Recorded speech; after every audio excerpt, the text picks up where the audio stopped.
Hi, it's Jerry with I Love RV Life. Well, today I'm confessing. I'm going to share 8 really dumb things that we have done with our RV travel. Oh, you want to stick with us? I've got a dilly in here.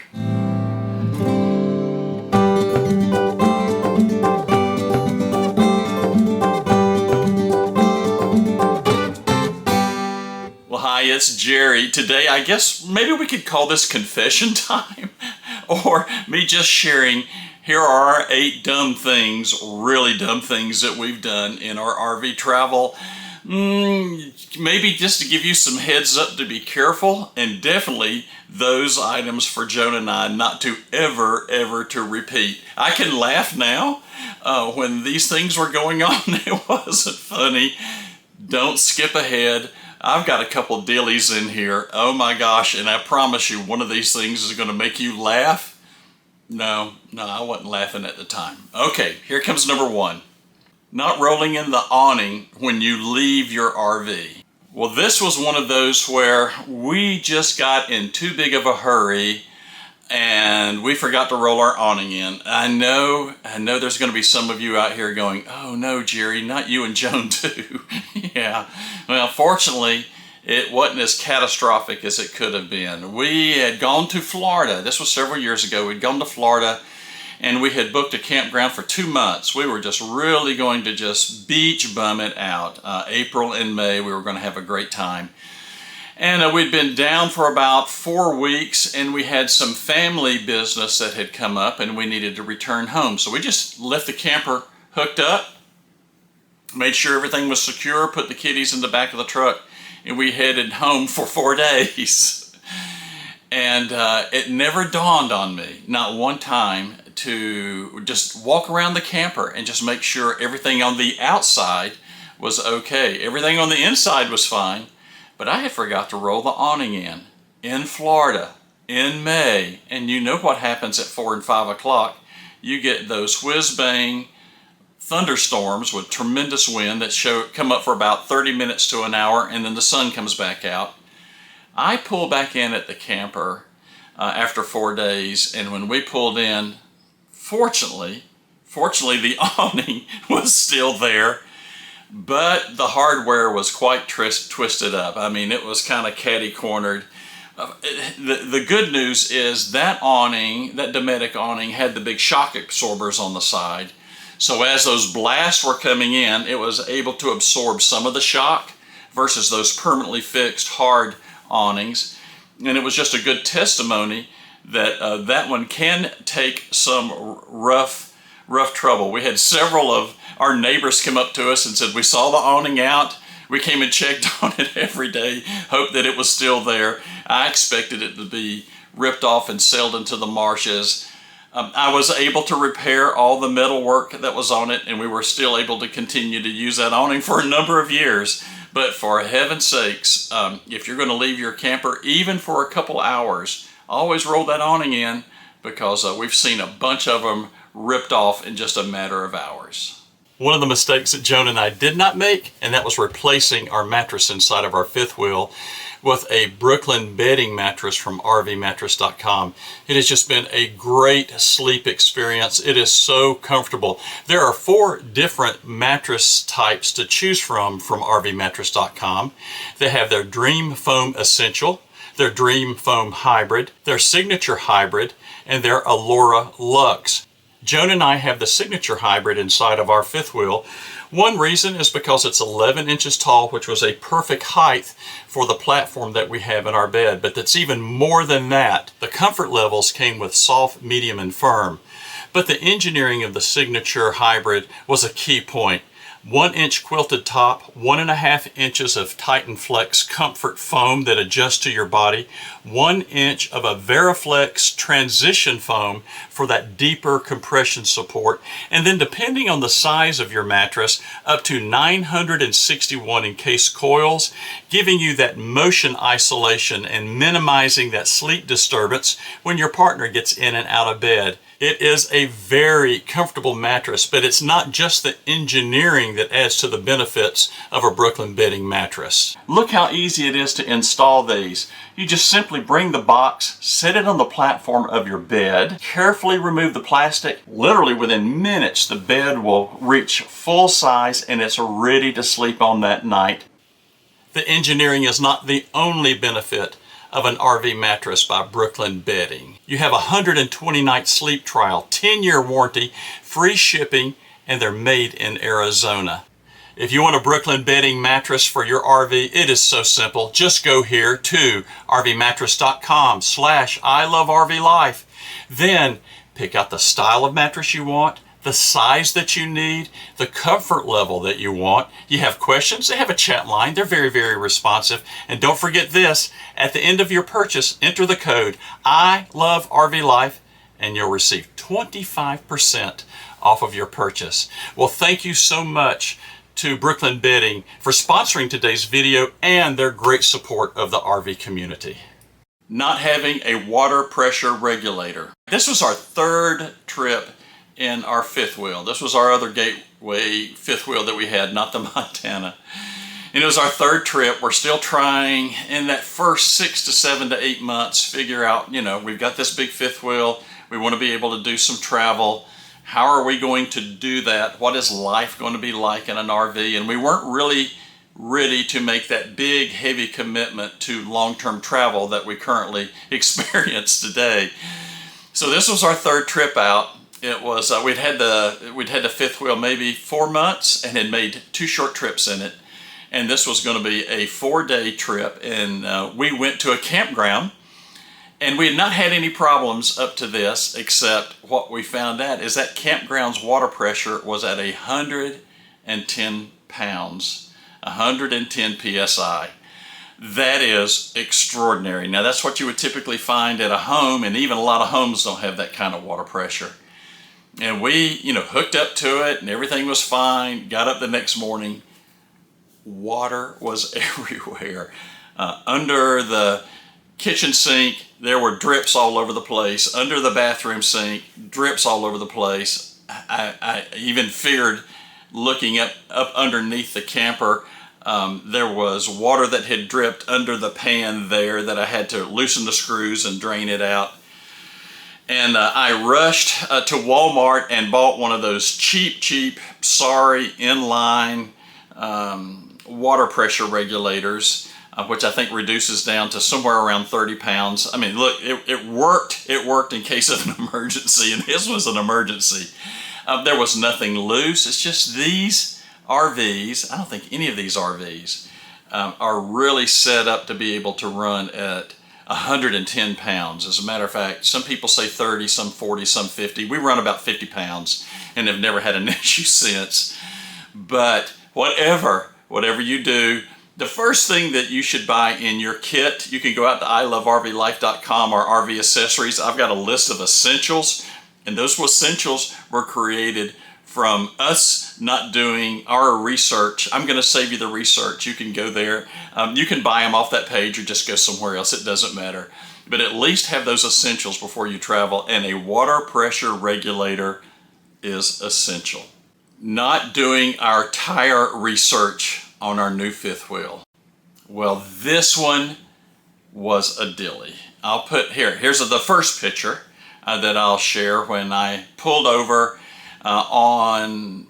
we had the fifth wheel for a year now. This was our first launch of doing long-term travel, and we were going to christen it with 2 of our grandkids. I had found a deal in October to go down to Fort Wilderness at Disney, and we were going to treat them to a couple days at Disney. I think it was 4 or 5 days at Disney, and everybody was excited. We had this planned, for 4 or 5 months. And everything was in place, and off we go. Now, let me add to this. This is not one of the things that you can prevent, but we had not been more than 10 miles away from the house. And the first thing that happened is we're going down the interstate, 4 lanes, and we're in the last far right lane, and I could see the deer coming across the road. I hit the brakes, didn't help. and the last person in line, because it takes what, 150, 200 feet to stop these things. I mean, I'm hitting the brakes, and I hit the deer and, you know, bend our hood, knock our headlight out. It was awful. Unfortunately, the deer didn't make it, but that was not this issue that I'm talking about. Everything was fine. We were okay. We were heading on to Disney. Everything, it was the truck was drivable. It was daylight. We didn't have to worry about everything. We got about 150 miles down the road, and kaboom! Our brand new fifth wheel that had 3,000 miles on it at the time, the back left tire on the driver's side exploded. And I mean, here's the picture. It exploded. It shredded into nothing. Fifth wheel wobbles, you know, it goes crazy. Now, let me preface this. I'm religious about our tires. I always check them, look at them, make sure they're okay, look at the pressure. Before we even pull out the day before, I make sure that everything is okay, just to prevent something like this happen. I didn't do my research on the tire brand before we bought our fifth wheel. I'm going to admit it to you. It didn't dawn on me that that was even going to be a necessity. It is now. We had a brand called Tomax. Okay? I know I don't do negative reviews here, but I'll just share with you. We had a brand called Tomax. I don't know where that brand is now, but I know what it was like in 2015. And you could do a search on Google, Tomax trailer tires, and one comment after another, page after page after page of people who were experiencing really bad problems with these tires. And there was never a recall on it. Never a recall from Heartland. Tomax never did a recall. These things were just an explosive disaster. As a matter of fact, they ended up getting the nickname called Blowmax. And I didn't have everything that I needed at the time to be able to replace the tire. Just a good, 10-ton bottle jack and a proper wrench, and I could have taken that tire off. I had a spare and could have replaced it. 2.5 hours sitting on I-75 southbound. We're up on a bank with the grandkids. They're terrorized because we had hit a deer, and then an hour and a half later the tire explodes, and they're just, do we go home, Pops? No, babies, we're not going home. And the tire blows out. Well, the good news is we got a new tire on it that wasn't that brand, and we head off. A couple days later, my whole headlight assembly comes on. I was able to kind of bend the metal in and get us a headlight. And Joan and I still had a ton of travel to do. I mean, we were going to be out for almost 3 months, and 3,000 miles of travel planned. So we head back, drop the grandbabies off, and we're going to Nashville. Our first trip in the RV to Nashville. And we get to Murfreesboro, Tennessee, and the back tire on the other side explodes. Same thing. Just shreds. I mean, just blows up to oblivion. I'm just in shock. So again, I don't have anything to change a thing out. Another 3 hours on the side of the road, and waiting for them to come. This time I didn't order another tire. I had the spare. Had them put the spare on, and I called Bud's Tire Shop in McMinnville, Tennessee, or Murfreesboro, Tennessee, and Bud answers the phone. I said, Bud, I'm in trouble. I'm on the side of the road. I've got a tire being put on, but I need some new tires. I don't trust these anymore. And he said, I've got good tires for your RV. And I said, I want tires that I can drag through the sands of Iraq. He laughed at me and said, I have those tires. They're on my fifth wheel. I went, bingo. So thank you, Bud. Bud's Tire at Murfreesboro, Tennessee. They were wonderful. I pulled in, 4 guys come out, changed my tires. I'm gone in an hour. Got 4 brand new, good, reliable tires, and we had no more troubles. Do your research, even if it is a spanking brand new RV. Some of these things are just China bombs. Number 4, not winterizing the RV toilet. Well, again, this is a first-year mistake. I winterized. I went to YouTube. I went everywhere. I went to the manufacturer's forum. What should I do? Turn all your faucets on when you put the antifreeze in. RV antifreeze now. make sure that everything is okay. Not one place did anyone say, and step on that foot flusher on your RV toilet to make sure that you get some antifreeze in that flush mechanism. Well, I didn't. So guess what happened? We had winter come along. We had 20-degree temperatures for about 5 or 6 days. Matter of fact, I even think that it went down in the teens. And we get back in, I flush the lines out, a couple months later, and everything looks okay, and I hook the water up, and everything looks okay, flushing everything out, not seeing anything. Except there was one problem. When I had the water on, I'm running to the sinks, I'm not checking the toilet, and the toilet is continuously running. Why? The mechanism where you flush had frozen inside and broken that diaphragm that prevents the water from coming out when it's not being pressed. It had cracked, and our toilet continuously ran. So we're up at Cloudland Canyon State Park, right outside of Chattanooga, with the toilet running like crazy. We pulled in there late in the afternoon, runs all night long. I know, I hated it. We're having to turn the water off, turn the water on. And I get up the next morning and drive early to a camping location. They did not have the control to be able to replace that. Said it would have to order it, and it would take many days. By then we were going to be gone, and what do we do for a toilet? So what does Jerry end up doing? You got it. Had to buy a whole new toilet just so that we could continue on our trip for the next following weeks. If I'd have just done my research, it would have saved me all this trouble. Number 5, not doing our campground research and pulling into that campground at night. This was our second trip in our Gateway, our 2014 Gateway. So it's still 2014, and we'd already had the shakedown trip. We had gone to a state park, and all the things that fail were going to fail on that first trip.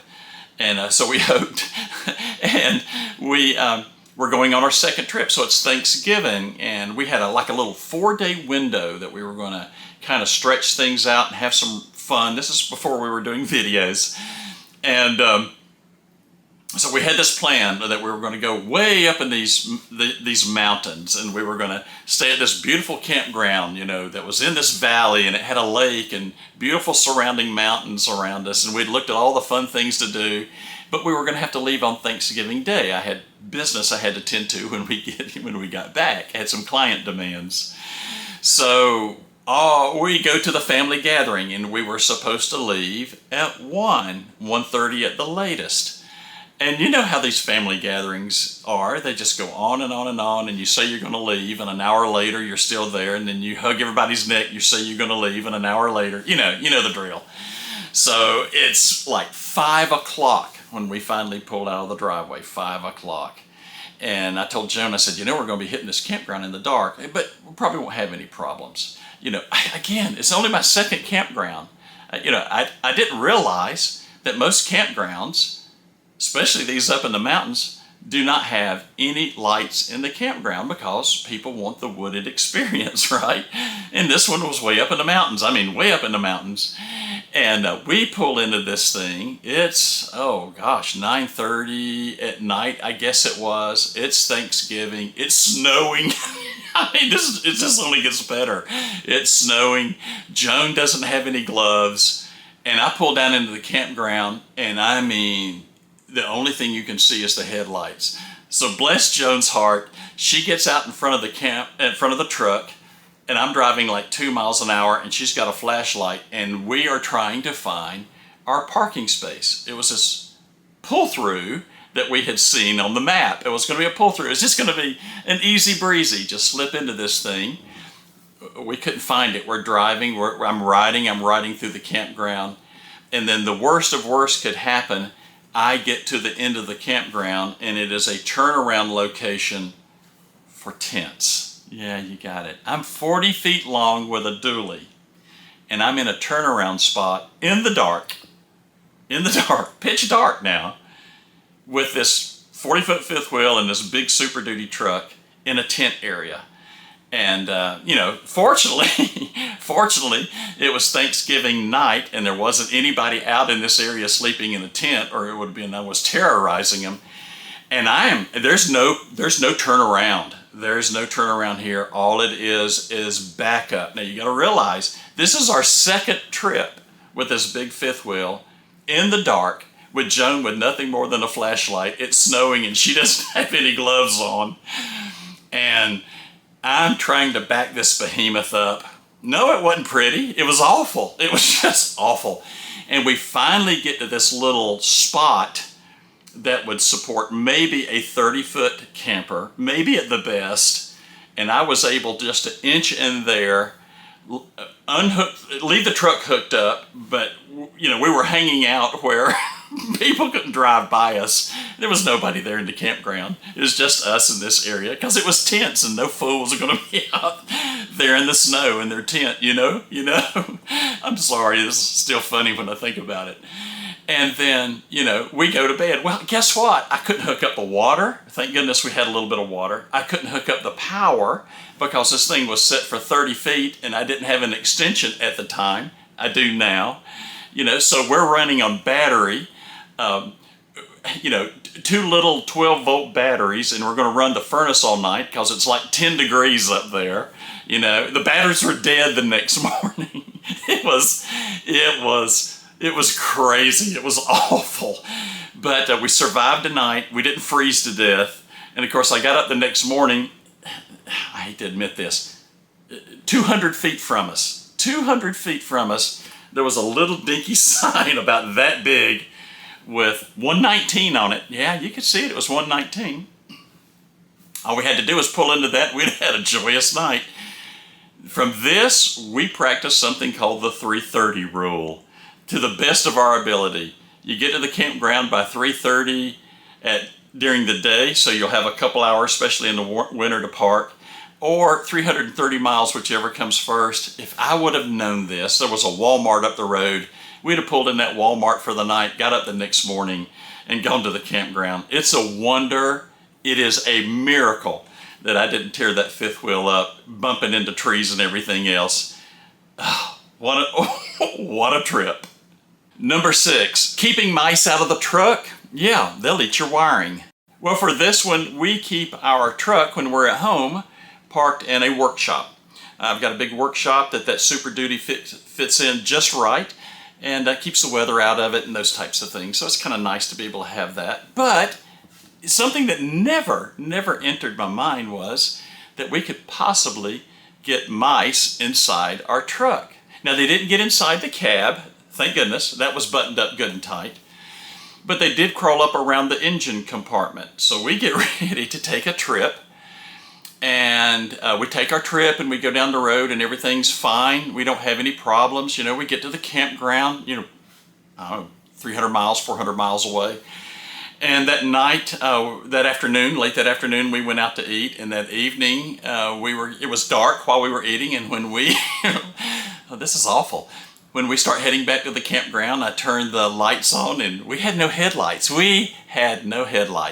So it was terrifying. It was terrifying. Fortunately, we didn't have far to go.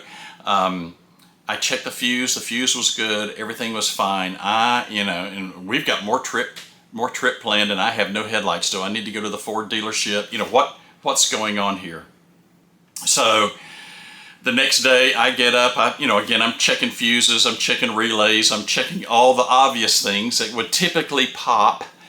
And then I kind of look, next to the radiator, and I look, and all the wiring had been chewed out where it goes and connects to our heads lights.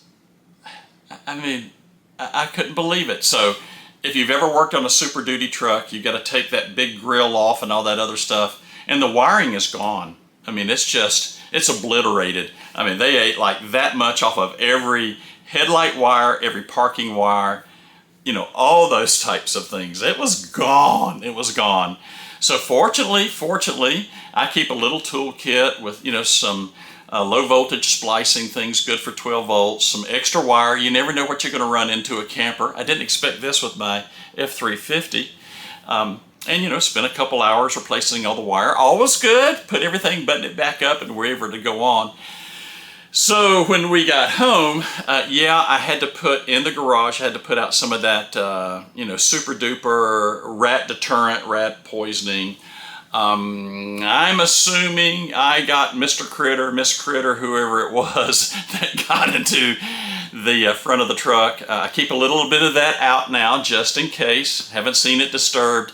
But that unwanted visitor could have, basically could have killed us if we'd have been out there driving in the road with no headlights on. That was something I needed to be very careful about.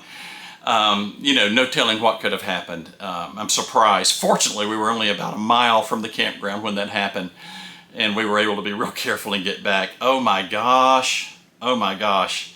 That was a mess. Number 7, I backed my truck into our fifth wheel entry steps. Well, we get to these points to where we just get overconfident. At least Jerry does. And you unhook from your fifth wheel and you're at a campground that might be a little tight, or, we got this big Super Duty, 4-door Super Duty, 8-foot bed. I call it, the thing, we call it the Big Gray Wonder, but it's like driving a school bus, It's this big, huge thing. And I needed to back the truck up a little bit closer past the truck to be able to get in, and I misjudged. I thought that I had more room than I had. Now this wasn't in our other fifth wheel. This is this new to us Montana, and it's got those very nice Lippert fold down steps. They fold all the way up. It's like 5-6 steps. So they fold down. Very, very nice. Very, very nice. Gives Jonah a lot of walk-up room, and I could have swore I had more room. I really did. And as I'm backing up, all of a sudden I feel a little bit of a stop and a nudge. I'm not flying. And I get out of the truck to see what I bumped into, and the steps, go down like this. But as I hit those steps, they're now curled up. Yeah, they're curled up like that. I bent the stew out of these things, and they are some kind of expensive. Now here's the good news. Jerry's handy. I keep a little tools. They're kind of pop riveted together, these channels that run down the side. I know. So I take the steps down. I still got to travel. I'm not going to be able to get a set of these anywhere close by from where we're at. And I take the steps, drill out all the pop rivets, take my hammer, get on the back of the tailgate of the truck, and hammer out. It looks like a waffle. It looks like wadded up aluminum foil. And I hammer it all out. I've got plenty of pop rivets. Again, I carry a small toolkit, and I took pop rivets and popped it back together, screwed it together, went and bought a can of flat black spray paint and sprayed it. And you know what? I was able to hide my mistake. I was able to repair them. I was fortunate that I just didn't keep on driving. But boy, Jerry, get out and look at your surroundings before you back up, and if you're not sure, just don't do it. Well, I've saved the best story to last. I shared this a long time ago on a podcast where I was interviewed, so some of you may have heard this one. We've got a lot of new followers since then. I'm laughing now. This was not funny at the time. It was awful. All right, so this is another trip to Nashville. I don't know why Nashville snake bit us. We're staying at a nice campground. We had pulled in. Everything is fine. We had been traveling a lot. We'd been about 2,500 miles of travel. We'd been a lot of places. We'd gone out to Texas. We'd been in Arkansas. We had really been, Mississippi. We were really stretching it out, just having a good old time. And we get to this campground in Nashville, and we're going to take 2 weeks in Nashville and just decompress. Go downtown, do some Opry, do all the fun stuff. Just have a grand time, So I'm a little tired at this point in time. I'm not thinking about step 1, 2, 3, and 4. I'm just kind of working in the robot fashion. So, we were traveling with a satellite at the time. I've got the water hooked up, the sewer hooked up, I got the electric hooked up, I got the satellite all zoomed in, I've got the chairs out, the rug. Oh man, it's looking awesome. We're just so happy. Been out there for about 2.5 hours. And Joan sticks her head out the door as I'm putting the chairs out and goes, I thought you was going to turn the water on. I said, baby, I did that 2.5 hours ago. You got water? I ain't got no water. So I went back to the back, checked. I look at my water pressure regulator. I got 45 pounds going into it. We got water. I go inside, go to the kitchen. No water. Well, that's strange. So I go up to the bathroom. This isn't the new Montana. This is our old Gateway. I go to the bathroom, turn on the tap there. No water. Turn on the shower. No water. Well, what the heck? What's going on here? I heard this sound. It was almost a rumble, kind of a vibration, blah, blah, blah, blah, blah, blah, blah, going like that. All right. And what I did should not happen to any human on this earth, okay? So I looked down at the toilet and noticed the toilet is almost full of water. And I'm going, what in the world is going on here? I need to empty this water in the toilet. And I hit the foot valve and an explosion occurred. What had I done? Well, we've got that scrubber that goes into our black tank that you're only supposed to turn on, when you have the valve pulled to dump your black tank. And instead of hooking up to city water, I hooked up to the scrubber. For 2.5 hours, I had hooked up to the scrubber. That black tank had filled up with a monumental amount of pressure. Monumental. So when I hit that little foot thing to flush the toilet, it didn't flush. I had a brown geyser, the size of the hole of that toilet, go up and hit the ceiling. I'm talking about, it was a brown Mount Vesuvius that exploded. And brown came out of that toilet, hit the ceiling, splashed everywhere, covered me. I was showered in this stuff. I'm yelling.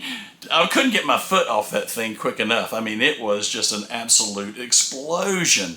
Joan comes running up. She's in shock. I'm standing there, with what dripping off of me, all in my, my hat's plastered.